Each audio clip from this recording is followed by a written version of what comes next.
What is the most striking tattoo that you can get? I think it's a full back piece tattoo.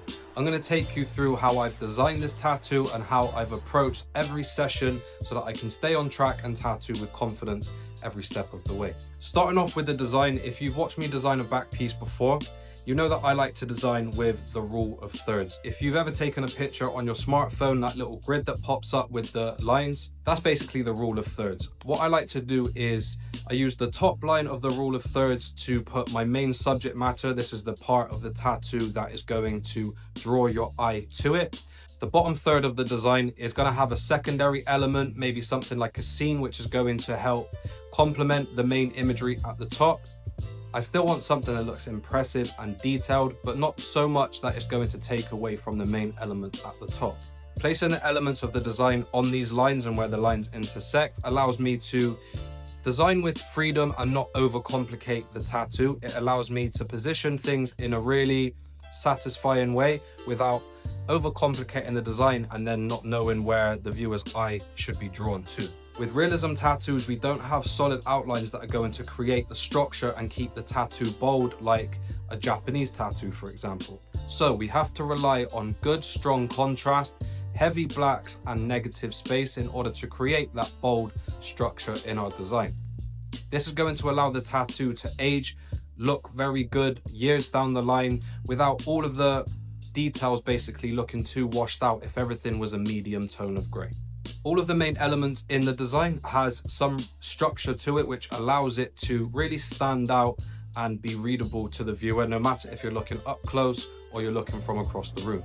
From the very start, I like to place all of my stencils on the back, size up the whole design to make sure that each element that I put into place as I go along is not only the right size, but it's also put in the right place. Every session that I add a new stencil is going to fall into place the way that I intended to from the initial design. If something was too big or too small, it's going to throw off the whole design, so I have to be as accurate as possible. And this is the back wall of the studio. And over here we've got an article from 2014 when I won 4 awards at a tattoo convention in Northern Ireland. And this is one of the tattoos that won me an award. When it comes to my drop system and using the tones throughout the tattoo, I've had years of experience practicing with these tones. I know exactly how these tones are going to look fresh on the day and how they are going to heal. This really allows me to work efficiently, and it's one of the main reasons that we cannot work efficiently at the beginning of our career, because a huge amount of it is trial and error, figuring out what drop system to use, how it looks fresh, how it's going to heal into the skin, the techniques that we need to use in order to make it heal the way that we intend to. If we're not slowing down at the beginning of our career and really analyzing these things, then we're never going to have true understanding of what we're doing, and we can never work confidently and efficiently. I'll let the stencil dry onto the skin for a short while, and then I actually like to rub a lot of the stencil off so that I can really see the ink that I'm putting down on the skin. If the stencil's too dark, it can be really difficult to see the tattooing that we're doing, so I like to take that off and make things a little bit easier for myself.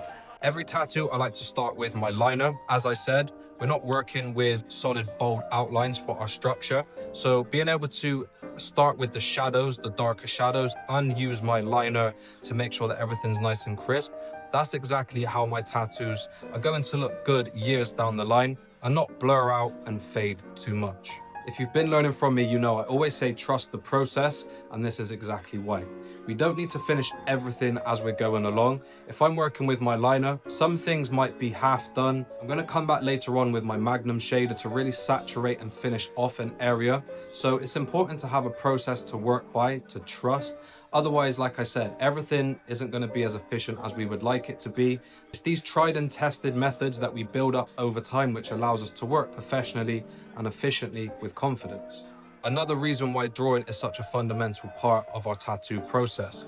Drawing allows us to practice these methods in building up our shading, building up our detail, so that we don't rush, try to finish it as we go along and end up making mistakes. Taking our time, using good method is very important.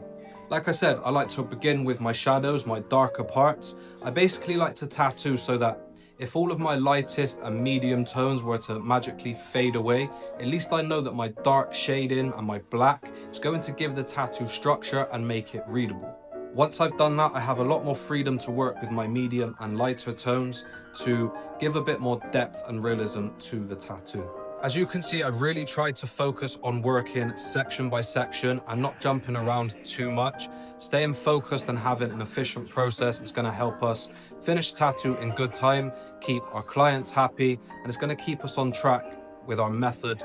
If you're a self-taught or a beginner tattoo artist and you want to learn professional techniques with guidance and structure, you can subscribe and get a free video from my online tattoo course to get started. Let's go.